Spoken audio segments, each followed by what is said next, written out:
Hello दोस्तों, कैसे हैं आप सब लोग। आशा करती हूँ अच्छे होंगे। हमारी आज की कहानी का नाम है जलन। साधना शाम को अपने मायके आई। जैसे ही वो दरवाजे पर पहुंची, उसकी भाभी आरती नई चमचमाती हुई स्कूटी पर सवार होकर गेट के बाहर आकर रुकी।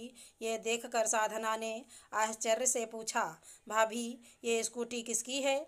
आरती मुस्कुराते हुए बोली, मेरी है दीदी, आज ही लेकर आई हूँ। अभी अभी मंदिर से होकर ही आ रही हूँ। चलिए आपको मिठाई खिलाती हूँ। अपनी भाभी की बात सुनकर ईर्ष्या के मारे साधना के हृदय पर सांप लौटने लगे। वो घर के अंदर आई तो आरती ने कहा, दीदी आप यहाँ बैठिए और लीजिए ये मिठाई खाइए, मैं अभी आती हूँ। साधना मिठाई खाते खाते भाभी के कमरे में घुस गई। भाभी के कमरे में नया एसी लगा हुआ था। उसे देखकर वह गुस्से से आग बबूला हो उठी। वो हाल में आई और उसने मिठाई की प्लेट वहीं पटक दी।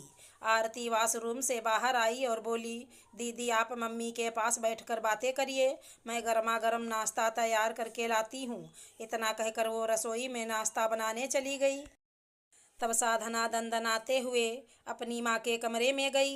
उसकी माँ स्वेटर बुन रही थीं। बेटी को देखकर वो खुश हो गईं।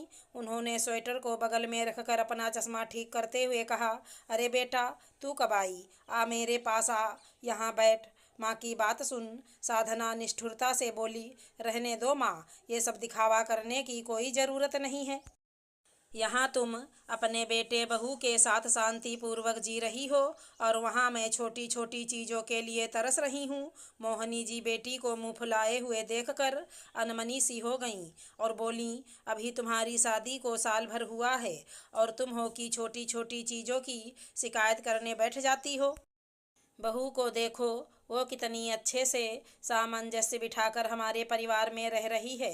साधना गुस्से में बोली, हाँ तो उनके सारे शौक आप लोग पूरे जो कर रहे हो तो वो तो घुल मिल कर रहेंगी ही। मैं यहाँ असंतुष्ट हूँ तो खुश रह भी कैसे सकती हूँ? मोहनी जी जरा कड़क आवाज़ में बोली, असंतुष्ट रहने वाले इंसान के लिए चाहे कितना भी कर लो, वो असंतुष्ट ही रहता है।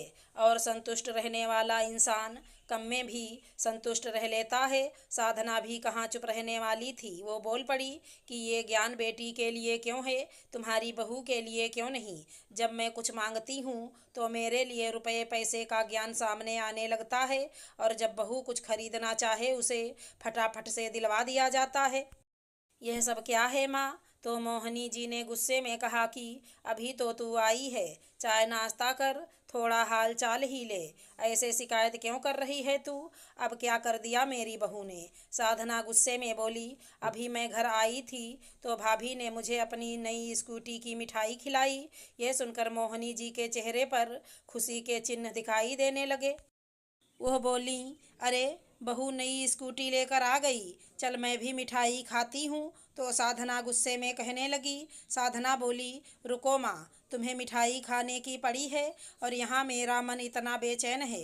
मोहनी जी बोली, तेरा मन बेचैन क्यों है? तू खुलकर कुछ बताती क्यों नहीं है? आखिर बात क्या है? तब से देख रही हूँ तू घुमा फिरा कर 50 तरह की बातें सुना रही है। अभी दोनों की बातें चल रही थी कि तभी मोहनी जी का बेटा आरव भी ऑफिस से घर आ गया। आते ही वो सीधे मिठाई का डिब्बा लेकर माँ के कमरे में गया और कहने लगा, लो माँ मिठाई खाओ, नई स्कूटी आ गई। मोहनी जी मिठाई का एक टुकड़ा उठाते हुए बोली, हाँ बेटा, साधना अभी वहीं बता रही थी। लो तुम भी मिठाई खाओ। आरव मिठाई खाने के बाद बोला, अच्छा माँ, मैं हाथ मुंह धोकर आता हूँ, फिर साथ बैठकर चाय नाश्ता करेंगे।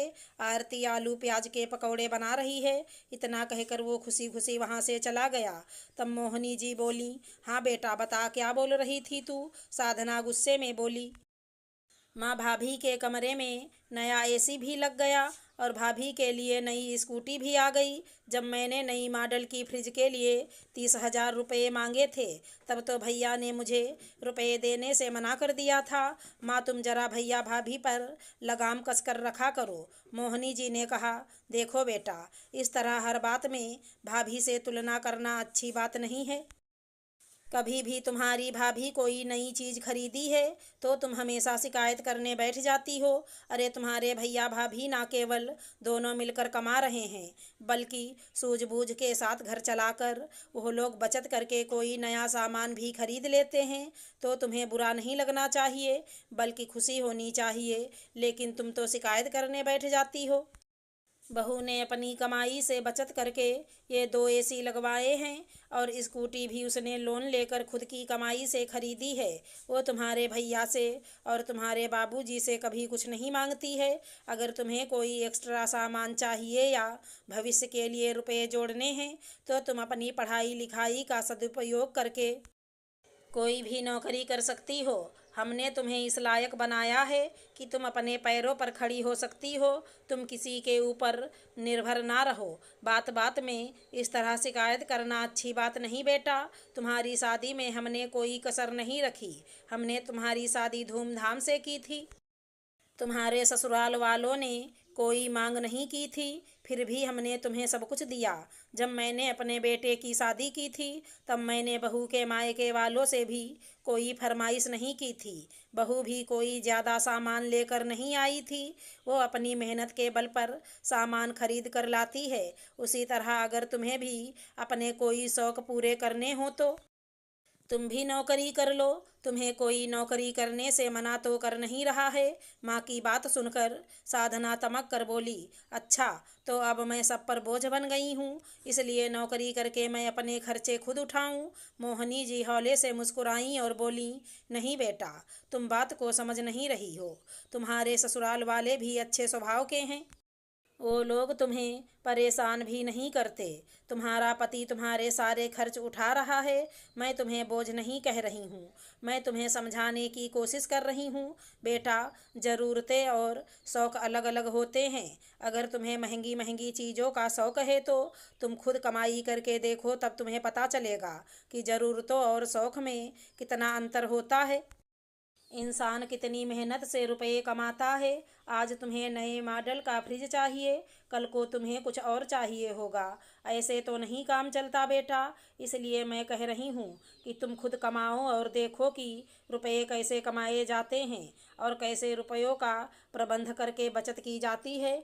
माँ के समझाने पर साधना गुस्से में तमतमाते हुए बोली, माँ, मैं अब समझी कि शादी के बाद मायका भी पराया हो जाता है। ससुराल वाले तो मेरे शौक़ को समझेंगे नहीं। अच्छा हुआ जो तुमने मुझे बेटी और बहू में फ़र्क समझा दिया।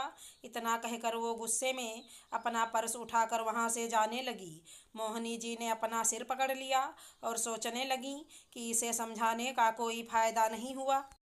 साधना बाहर निकलते हुए आरती से टकराई। आरती उसे रोकते हुए बोली, अरे दीदी, कहाँ जा रही हैं आप? नाश्ता तो कर लीजिए, गर्मा गर्म नाश्ता तैयार है। तब साधना गुस्से में बोली, अपना नाश्ता तुम ही खाओ और अपनी सास को खिलाओ। इतना कहकर वो नाराज होकर वहाँ से चली गई। फिर आरती हैरानी से अपनी सास के कमरे में आई और बोली, माँ जी, ये सब क्या है? दीदी इतना नाराज होकर क्यों गईं? तो मोहनी जी बोली कि क्या बताऊँ बेटा, वो नादान है।